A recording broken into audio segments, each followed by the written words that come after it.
The CyberWire podcast is made possible in part by listeners like you who contribute to our Patreon page. You can learn more at patreon.com/thecyberwire.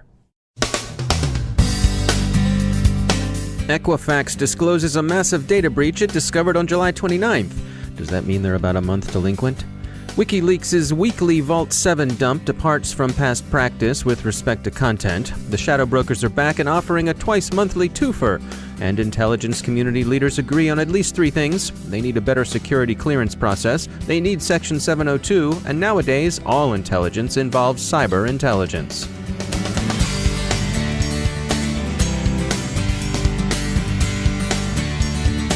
Here's a quick note about our sponsor, E8 Security. We've all heard a lot about artificial intelligence and machine learning. Hey, who of a certain age doesn't know that Skynet achieved self-awareness and sent the Terminator back to take care of business?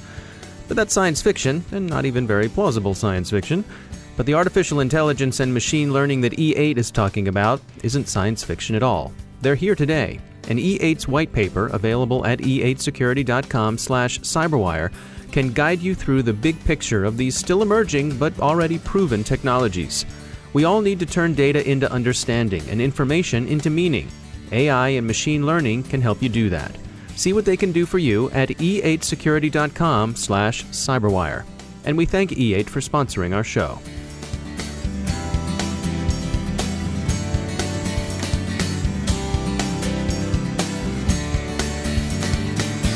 Major funding for the CyberWire podcast is provided by Cylance. I'm Dave Bittner in Baltimore with your CyberWire summary for Friday, September 8th, 2017.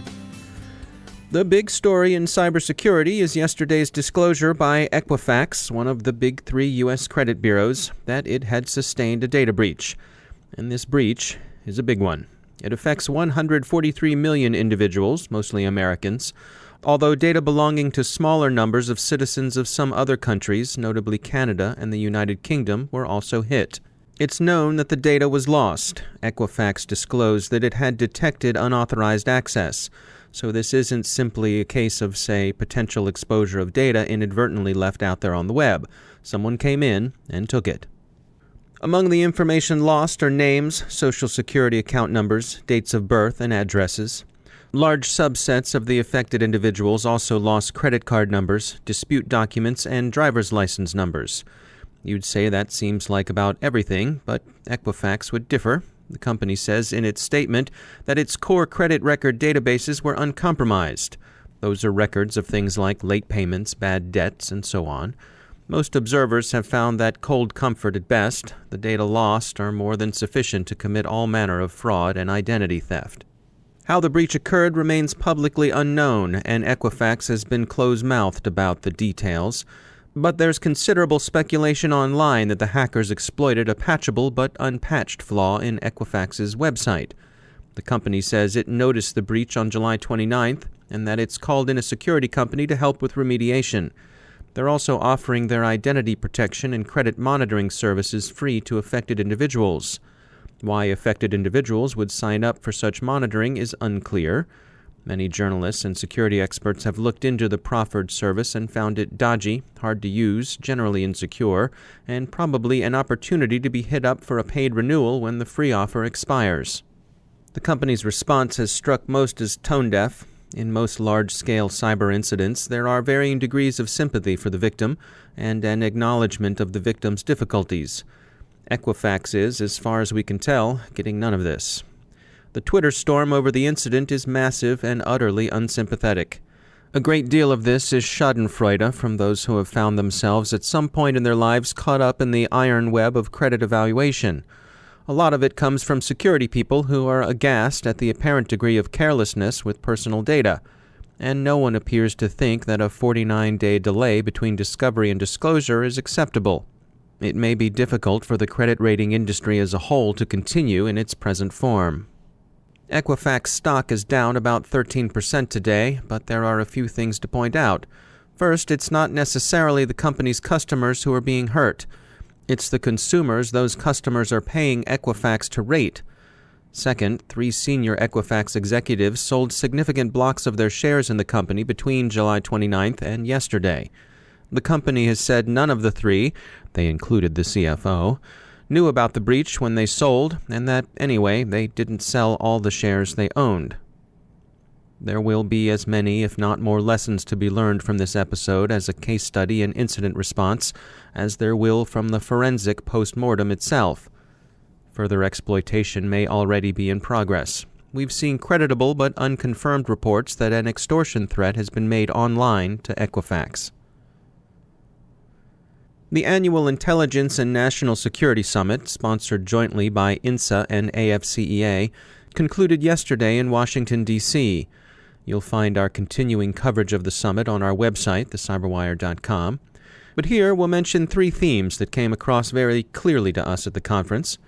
First, the U.S. intelligence community and its stakeholders find themselves in general agreement that a new approach to talent management is necessary, that what Marine Corps Major General Groen of the Joint Staff's J2 called an industrial age approach to the workforce is no longer adequate to current realities, and it's likely to grow even less adequate over time. People with essential expertise, both linguists and cybersecurity professionals were repeatedly singled out for mention, need to have career paths designed that will challenge, develop, and retain them.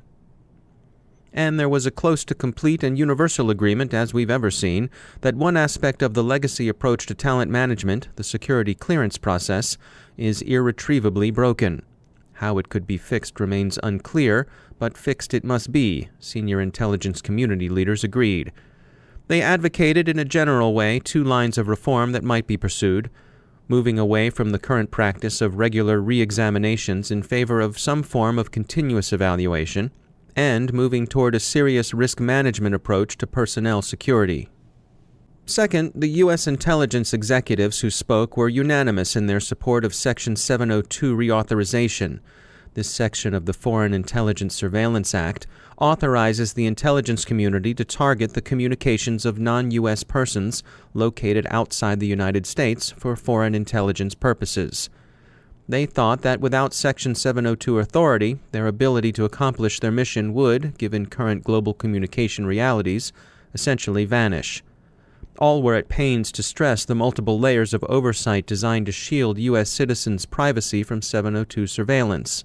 Representative Schiff and Senator Warner, ranking members respectively of the House and Senate Intelligence Committees, both said in their remarks that they thought congressional reauthorization of Section 702 was likely.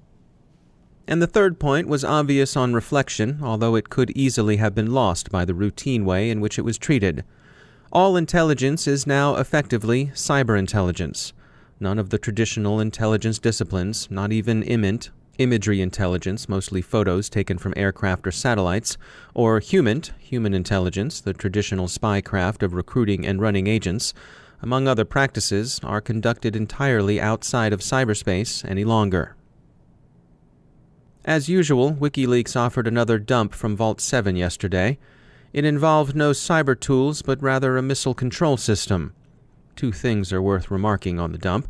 First, the classification level of the leaks appears to be dropping. No juicy, highly compartmented stuff here. And second, WikiLeaks had adopted a kind of Tribune of the People stance with its earlier dumps. See how we take your side against the overweening surveillance of the deep state, and so on. But that fig leaf seems to have dropped, at least this time. A combat system is tough to cover with a fig leaf of civil libertarian concern. And the shadow brokers are back, too. Have you missed them as much as we have? This time it's with an announcement. They now plan to move from 1 exploit dump per month to 2 of them.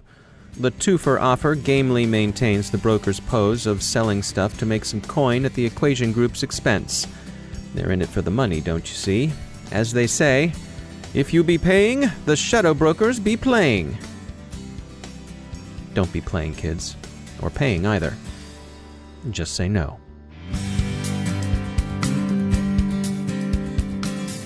And now a message from our sponsor ThreatConnect that we're sure you'll find interesting.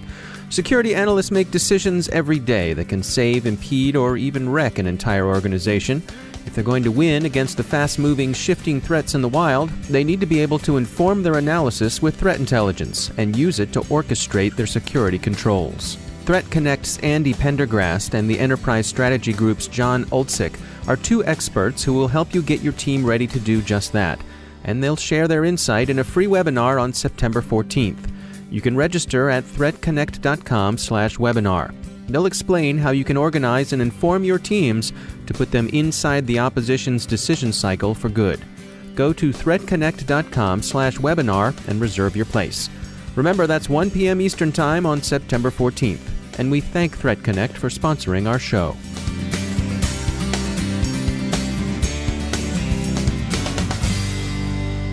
Joining me once again is Emily Wilson. She's the Director of Analysis at Terbium Labs. Emily, we've seen some stories lately coming out of the UK where after some terrorist attacks, some of the politicians there have been saying perhaps we need to dial back encryption. And this has led to people saying, no, that'll just drive people underground onto the dark web.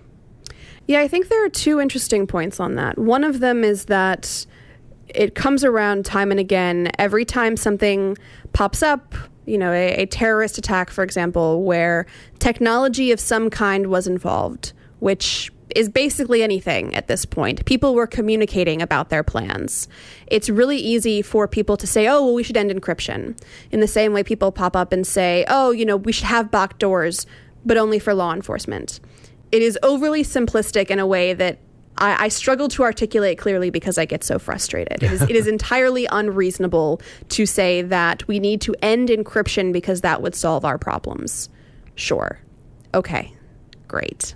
I think some people are making the case to not end it, but maybe just weaken it. Is there a difference? Is that a distinction without a difference? I think it's a distinction without a difference. I think you say we'll weaken it. I think you say we will only use it for these purposes. You say everything is going to be above board and that's fine. And I think that is an unrealistic situation. And I think anyone who believes that could work probably hasn't thought it through all the way. If you make it easier for some people to be able to access encrypted messaging, then you are just giving everyone else a good foothold to push through further. Do you think there's anything to this notion that it'll drive people to the dark web? I wouldn't be surprised. I think people are always going to be looking for a way to communicate or interact securely or privately. And I think, there's a whole separate discussion about the difference between security and privacy. But the more time that passes, the more people have an expectation of being able to conduct their business without being interfered with, perfectly legitimate business, whether this is messaging or browsing or what have you. And I think people are going to start looking for what previously were thought to be more extreme measures. And I don't think the dark web has to be an extreme thing. If you use Tor browser, it doesn't make you a criminal. It doesn't mean you're doing anything wrong. It just means you want to be able to browse anonymously. I think people are going to increasingly find that appealing. Emily Wilson, thanks for joining us. Now a word about our sponsor, the upcoming Cybersecurity Conference for Executives. The Johns Hopkins University Information Security Institute and Compass Cybersecurity will host the event on Tuesday, September 19th in Baltimore, Maryland, on the Johns Hopkins Homewood campus. The theme this year is Emerging Global Cyber Threats, and the conference will feature discussions with thought leaders across a variety of sectors.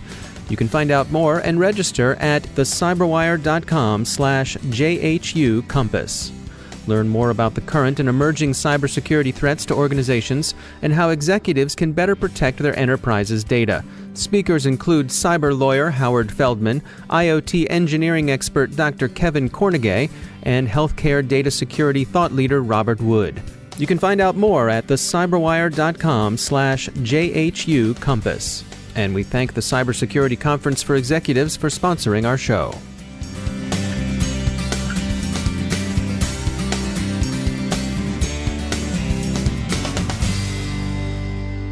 My guest today is Alexander Klimburg. He's the author of the book, The Darkening Web, The War for Cyberspace. Mr. Klimburg is a program director at the Hague Center for Strategic Studies, a non-resident senior fellow at the Atlantic Council, and an associate and former fellow at the Belfer Center of the Harvard Kennedy School. In our conversation, I asked him about the notion of a cyber Pearl Harbor or a cyber 9/11.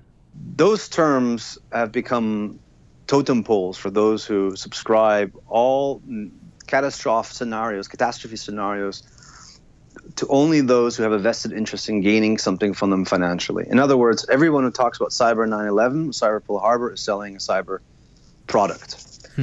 that unfortunately, of course, a lot of that is true. A lot of people have been getting a lot of money from selling products and have been gaining a lot from what we call in the we call it in InfoSec world fear, uncertainty, doubt. At the same time, it doesn't mean that their scare stories aren't true as well. And this has been the problem for me, I think, that we as a community, so the hacker community, the InfoSec community, which I am part of, I think does not address sufficiently is a certain amount of honesty when we talk about what really can go wrong. In the closed groups that I'm part of, we all know that it's completely possible. But a lot of the people who are part of these working groups won't say so publicly because they don't want to be accused of fear-mongering. And I find that's really a problem. The problem is that a lot of people who work in InfoSec, and especially who are engineers, don't feel that it's their job to communicate certain fundamental truths to wider public, such as there is no such thing as complete security, right? Everybody who works in InfoSec knows that. And sometimes they find that it's not their job to communicate such a simple truth. And therefore, since they can't communicate that truth, they're not going to communicate the wider truth with, well, yes, of course, it's possible to take down the entire United States and plunge us either back into the 1920s or the Iron Age, depending on exactly how gloomy your scenario is. It's absolutely possible. But they, at the same time, also fear that anybody who comes up, sometimes they is the wide approximation, but it's been a common point of departure that many InfoSec professionals would prefer not to talk about these fear scenarios because they thought that it always would only advance the interests of those who have a security product to sell or an organization to build or something similar. So that's the first part. The first part is that, yes, I do think a lot of these things are a lot more possible than have been described by other technologists in public. I think it is absolutely possible for advanced cyber power to inflict debilitating damage on the United States. Absolutely. And I also think that it's much more likely to occur than nuclear war. But it still means it's very unlikely to occur, right? So one has to keep these things in context. When I talk about a full-out cybergeddon, all-out cyber war, I think it's quite unlikely, but the repercussions would still be dramatic, and I think it's important technically that we are aware of what the repercussions could be. The second point when you raise is the capability issue. I think sometimes people get this wrong as well, is that there's a nice idea out that we've been floating since the 1990s that the individual can take down a state. It's not really true. It was more true beforehand, and now it's really hardly true anymore. Simply because we use one way to see it is an individual can perhaps disrupt the power supply in a localized area, and maybe a couple of individuals or a terrorist network might even manage to shut down the power grid, let's say in one of the 3 U.S. power distribution grid territories, right? But only for a little bit, and it wouldn't be probably only for a little bit, and probably only in a reversible way, so it wouldn't be permanent damage. But what a fully funded Tier 6 capability actor, Russia, China, the UK, Israel, what those actors could do is a whole different level of damage. And that, I think a non-state actor group would have to be very focused to accomplish that level of intelligence and skills and penetration to be able to cause that level of damage. So when we talk about the fact that, yes, a lot of different countries and actors can play in this space, it's important to say that many people can play in this space. Yes, some of these can also be non-state actors, and some of these can be even individuals. But where we used to be 20 years ago, 30 years ago, and thinking that one person can really shut down a country, I don't think that's the case if it ever was. I also think that we can basically say that the top-rated cyber powers are mostly states. So I think it's fundamentally just important to keep in mind is that there are top-level security cyber actors out there, and they will use less empowered actors, cybercrime in particular, to accomplish their mission. But there's a big difference between like what the U.S. can do, what Russia can do, what China can do. And by the way, it's in that order. You make the point in the book that those of us who are in the cybersecurity business need to do a better job making our case to the general public. Number one is that we need to work on our messaging better. We need to effectively explain how big the threat is. And the threat is not only of the lights going out, that there will be a massive cyber war of some sort that will destroy critical infrastructure, although that thing is possible, and we need to make sure that people understand that it's possible so that we can avoid it by accident occurring between states. It's also important that we understand that there's a scenario where the lights never go out, that we enter this panopticon type situation of total controlled information domain. That the internet that we know today will be fundamentally weakened by the influence of states by trying to control the internet, which is consistent, ongoing, has been going on since the 90s and only increasing in scope. And if states, all states, manage to get a controlling interest of how the internet is conceived, then we've surrendered effectively the entire information domain to the control of governments. There's no room for free speech in a world like that. And in that case also, I don't see how democracy could even survive. So for everyone who has a professional interest in cyberspace, they really have to be a bit more aware of what the larger picture is of what we work on today and how this information domain really plays an important role in our day-to-day lives, not only in how we earn our livelihoods, but also how our children will actually live. That's Alexander Klimburg. The book is The Darkening Web, The War for Cyberspace. And that's the Cyberwire. Thanks to all of our sponsors who make the Cyberwire possible, especially to our sustaining sponsor, Cylance. To find out how Cylance can help protect you through the use of artificial intelligence, check out Cylance.com. The Cyberwire podcast is produced by Pratt Street Media. Our editor is John Petrick. Social media editor is Jennifer Iben. Technical editor is Chris Russell. Executive editor is Peter Kilpie. And I'm Dave Bittner. Have a great weekend. Thanks for listening.